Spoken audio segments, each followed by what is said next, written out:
Daily Bible reading, Leviticus chapter 22.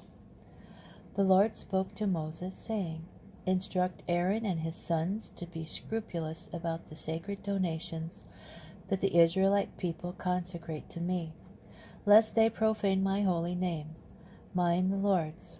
Say to them, Throughout the ages, if any man among your offspring, while in a state of uncleanness, partakes of any sacred donation that the Israelite people may consecrate to the Lord, that person shall be cut off from before me. I am the Lord.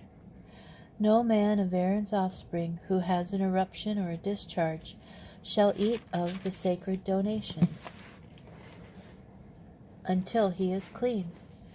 If one touches anything made unclean by a corpse, or if a man has an emission of semen, or if a man touches any swarming thing by which he is made unclean, or any human being by whom he has made unclean, whatever his uncleanness, the person who touches such shall be unclean until evening, and shall not eat of the sacred donations unless he has washed his body in water. As soon as the sun sets he shall be clean, and afterward he may eat of the sacred donations, for they are his food. He shall not eat anything that died or was torn by beasts, thereby becoming unclean. I am the Lord. They shall keep my charge, lest they incur guilt thereby and die for it. Having committed profanation, I, the Lord, consecrate them. No layperson shall eat of the sacred donations. No bound or hired laborer of a priest shall eat of the sacred donations.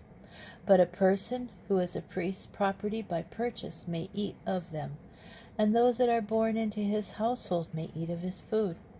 If a priest's daughter marries a layman, she may not eat of the sacred gifts.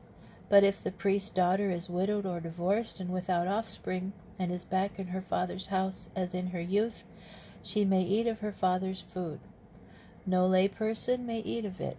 But if a man eats of a sacred donation unwittingly, he shall pay the priest for the sacred donation, adding 1/5 of its value.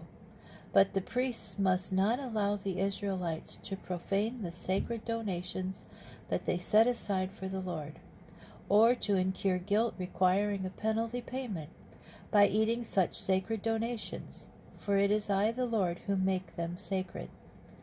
The Lord spoke to Moses, saying, Speak to Aaron and his sons, and to all the Israelite people, and say to them, When any man of the house of Israel or of the strangers in Israel presents a burnt offering as his offering for any of the votive or any of the free will offerings that they offer to the Lord, it must, to be acceptable in your favor, be a male without blemish, from cattle or sheep or goats.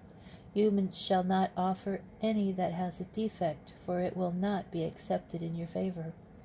And when a man offers from the herd or the flock a sacrifice of well-being to the Lord for an explicit vow or as a freewill offering, it must, to be acceptable, be without blemish. There must be no defect in it. Anything blind or injured or maimed, or with a wen, boil scar, or injured or maimed, or scurvy, such you shall not offer to the Lord. You shall not put any of them on the altar as offerings by fire to the Lord. You may, however, present as a freewill offering an ox or a sheep with a limb extended or contracted, but it will not be accepted for a vow. You shall not offer to the Lord anything with its testes bruised or crushed or torn or cut. You shall have no such practices in your own land. Nor shall you accept such animals from a foreigner for offerings as food for your God, for they are mutilated. They have a defect. They shall not be accepted in your favor. The Lord spoke to Moses, saying, When an ox or a sheep or a goat is born, it shall stay 7 days with its mother, and from the 8th day on it shall be acceptable as an offering by fire to the Lord. However, no animal from the herd or from the flock shall be slaughtered on the same day with its young.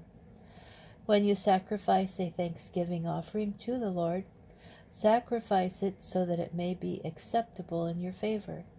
It shall be eaten on the same day. You shall not leave any of it until morning. I am the Lord. You shall faithfully observe my commandments. I am the Lord. You shall not profane my holy name, that I may be sanctified in the midst of the Israelite people. I, the Lord, who sanctify you. I, who brought you out of the land of Egypt to be your God. I, the Lord.